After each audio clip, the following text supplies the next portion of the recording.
Cuando hablamos del sistema endocrino, como no, tenemos que hablar de la homeostasis, del equilibrio. Y como no, es a través de las hormonas cómo se regula la actividad y el crecimiento de las células, sus células objetivo o también las conocidas como células diana. Hablar del sistema endocrino también es hablar del control y del desarrollo de funciones corporales. Sin ir más lejos, se lleva a cabo durante la adolescencia, un momento en que ese desarrollo y regulación de las funciones está en pleno apogeo.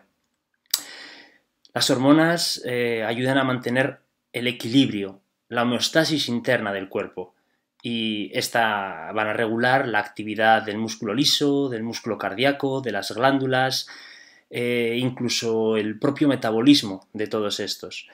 Y cuando hablamos de esos ritmos, vamos a decir, y de estas actividades, tenemos que hablar de ritmos circadianos que se encuentran regulados por el núcleo supraquiasmático del hipotálamo.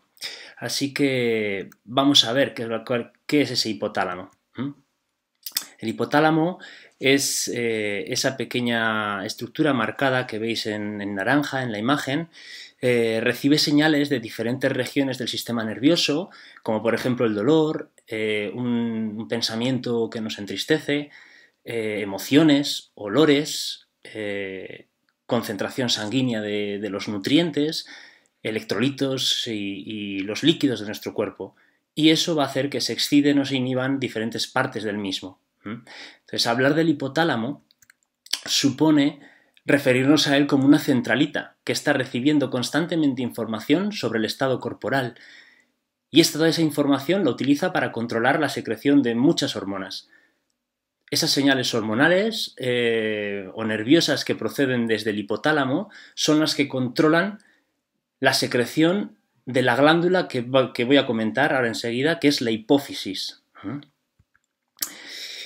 La hipófisis o glándula pituitaria es una pequeña glándula, como se ve aquí en la imagen. Una glándula que se asienta en un pequeño soporte óseo, ahora vamos a verlo, conocido como silla turca. Es una cavidad que está horadada, como excavada en la base del cráneo, en el hueso esfenoides. ¿Quién es el hueso esfenoides? Muy sencillo. Es este de aquí.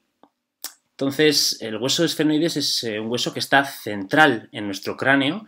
Se habla mucho de él en osteopatía, quizás puede que lo conozcamos por esto, pero lo que nos interesa es esa zona, esa región, esa silla turca que vemos en la imagen. La sella turcica, que dirían en latín. Tenemos aquí una imagen al detalle, una sin la dura madre en el cráneo, la imagen de arriba a la izquierda, y abajo a la derecha es ese mismo espacio. Estas imágenes son del Acklands, DVD de Acklands. Veremos al final la bibliografía y unas pequeñas notas al respecto. En la imagen de la derecha abajo está cubierta por la dura madre. Bien, si vamos a otro corte, a otra imagen, a otra perspectiva, para poder ir hacia hacia otros dibujos después, podemos ver que se une al hipotálamo por el tallo hipofisiario, que aquí en la imagen aparece un poquito como en rojo, podríamos decir, y se asienta en la sella túrcica que hemos visto antes. Para aclarar un poco la localización, hemos simplificado la imagen con un dibujo que podemos ver aquí. Arriba, en claro, color crema, está el hipotálamo. Se continúa hacia abajo con la glándula pituitaria o hipófisis y vemos que ese tallo que hablábamos antes, conocido como infundíbulo, está centrado con respecto al quiasma óptico, al cuerpo mamilar, y desciende desde la eminencia media del hipotálamo, asentándose, como vemos, en el esfenoides, concretamente en la silla turca o sella túrcica. Si avanzamos un poquito más, usando los colores que vemos en la imagen, vemos que la hipófisis presenta dos regiones o lóbulos bien diferenciados. El primero de ellos, o lóbulo anterior, adenohipófisis, contiene muchos tipos de células que sintetizan y segregan hormonas. Gran parte de estos, entre un 30 y 40%, son células somatótropas, que se encargan de secretar la hormona del crecimiento, GH, no es la hormona del gran hermano, ¿no? Es la hormona del crecimiento, growth hormone.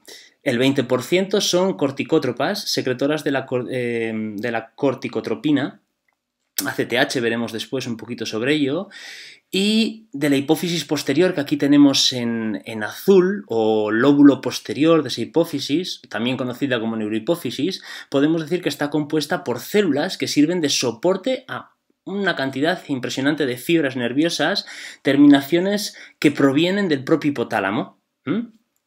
Entonces, ¿qué es lo que hace que esta glándula sea diferente, que se diferencien estas zonas del lóbulo que hemos pintado, la adenohipófisis en naranja y la neurohipófisis en azul? Fácil.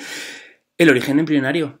Estas dos porciones hace que la adenohipófisis sea más epitelial o nerviosa, glial, de sus células en el caso de la neurohipófisis. Pero vamos a ir un poquito más allá aún. Entonces, la adenohipófisis está muy vascularizada.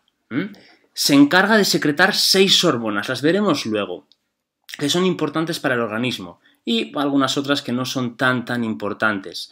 El control de la secreción de la adenohipófisis lo hacen hormonas o factores de liberación o factores de inhibición que están en el propio hipotálamo.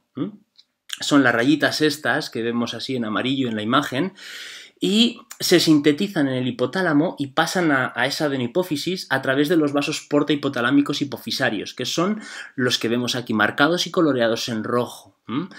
La adenohipófisis, en esa adenohipófisis, las hormonas que han sido segregadas en el hipotálamo llegan al lóbulo anterior de la hipófisis, a la adenohipófisis, por medio del sistema porta, como os he dicho, en el que la sangre pasa por varias arterias hipofisarias superiores, ¿sí? De aquí forman un primer plexo que se encarga, es el plexo primario del sistema porta hipofisario, y es el punto en el que van a acabar los axones que liberarán las hormonas que regulan la secreción endocrina de las células de la adenohipófisis. Entonces, eso lo podemos ver en la imagen donde se juntan esos vasos sanguíneos, por simplificarlo, con las células neurosecretoras que vemos en la zona azul, están pintadas de amarillo.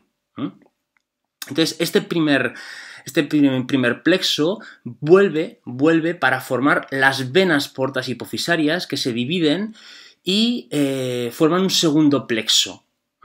Entonces, a nivel de esa adenohipófisis, denominado el que vemos sobre la zona naranja, que era la adenohipófisis, hemos dicho, entonces forma lo que se conoce como el plexo secundario del sistema porta hipofisario.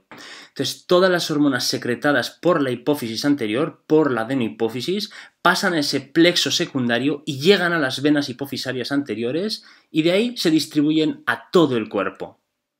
Vamos a ver un poco sobre esas hormonas. Tenemos aquí un pequeño resumen de las principales hormonas que encontramos en las 6 hormonas principales que encontramos secretadas por la adenohipófisis.